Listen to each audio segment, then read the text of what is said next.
হেৰা শুনিছা, মই তোমাৰ এই ফকা ঘৰত থাকিব নোৱাৰোঁ। মোক অলপ শান্তি লাগে আৰু আমাৰ হাই লেভেলটো উচ্চ খাপৰ হ'ব লাগে। তুমি মাৰ লগত কথা পাতিবা। তুমি যদি নোৱাৰা মই পাতিম মাৰ লগত।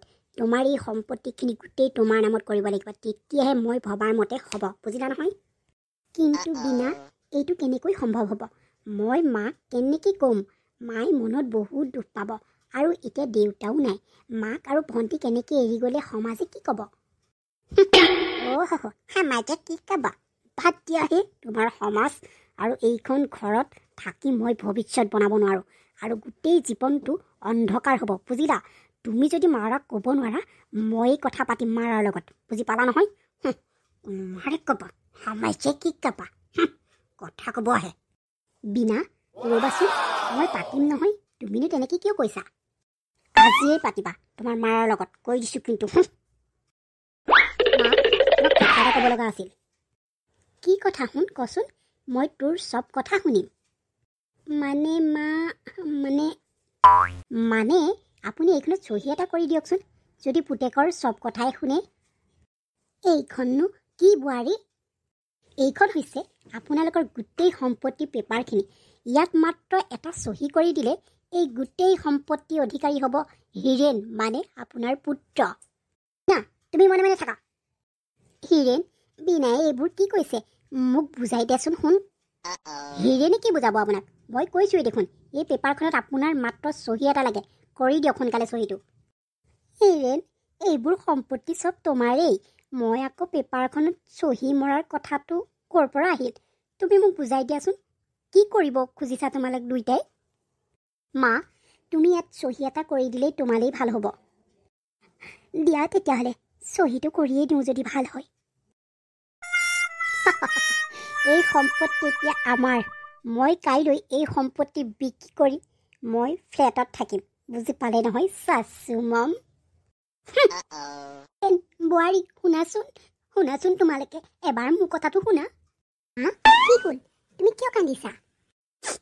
মাজনী, শুনে আৰু বোৱাৰীয়ে এই সম্পত্তিখিনি মোৰ পৰা চহী কৰাই ল'লে আৰু কাইলৈ বোলে হেনো এই সম্পত্তিখিনি বিক্ৰী কৰি দিব, জাননে নাই?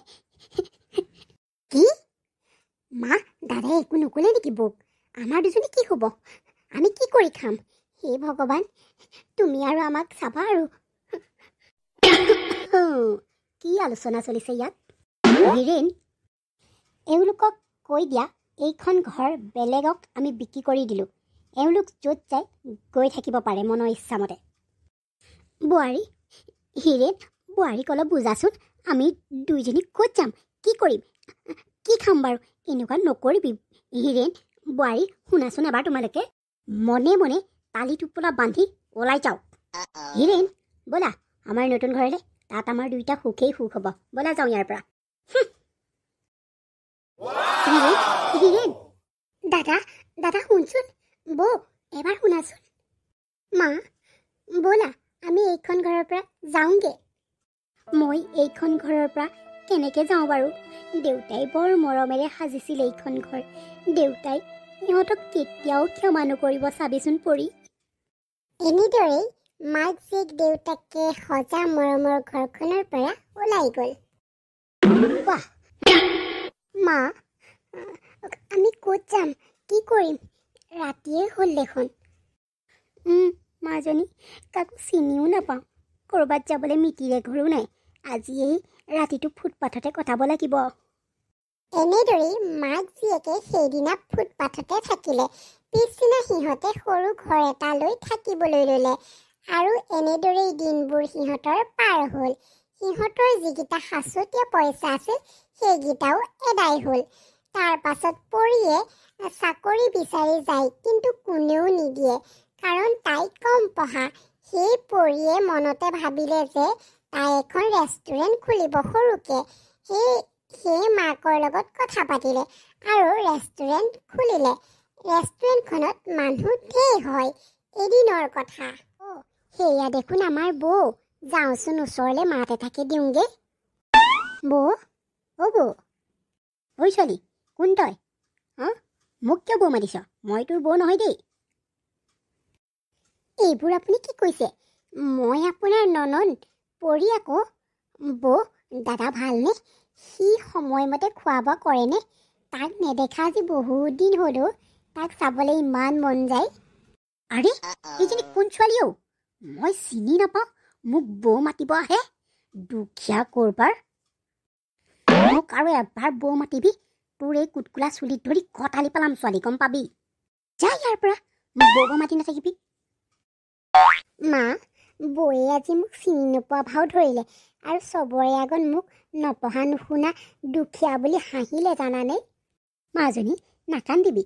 সিহঁত দুটা আমাৰ কোনো নহয় যেতিয়া সিহঁতে আমাক কিবা এটা ক'লে কিয় গাত লাগিব লাগে? আমাৰ সংসাৰত কেৱল আমি দুজনীহে। ভগৱানে সিহঁত দুটাক নিজৰ কৰ্মফল এদিন দিবই, তই চাই থাকিবি মাজনী। হয় মা, জানানে কিন্তু মোৰ আজি বহুত দুখ লাগিলে অ। বৌয়ে যে আজি মোক চিনি নোপোৱা ভাও ধৰিলে, বহুত দুখ পালো অ মা। এনেদৰে দিন বাগৰি বিনা গৰ্ভৱতী হ'ল আৰু তাই 9 মাহ দিন এনেকৈয়ে গ'ল।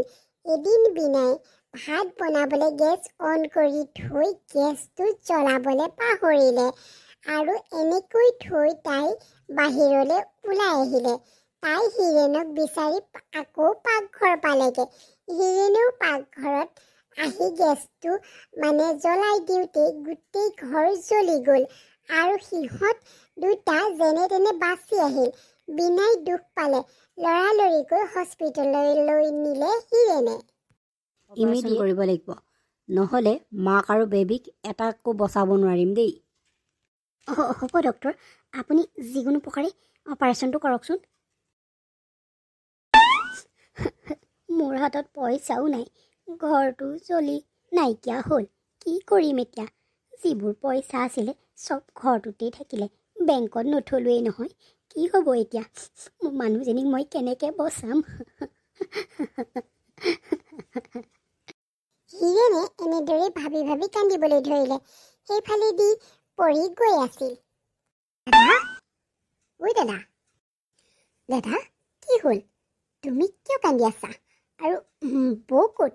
আৰু তুমি হস্পিটেলৰ মুখৰ আগত যে, কিবা হৈছে নেকি? দাদা কিবা হৈছে নেকি? ককাইকে সকলো কথা ক'লে পৰীক আৰু পৰীয়েও জমা কৰি থোৱা পইচা দিলে নবৌয়েকৰ অপাৰেশ্যনৰ বাবে।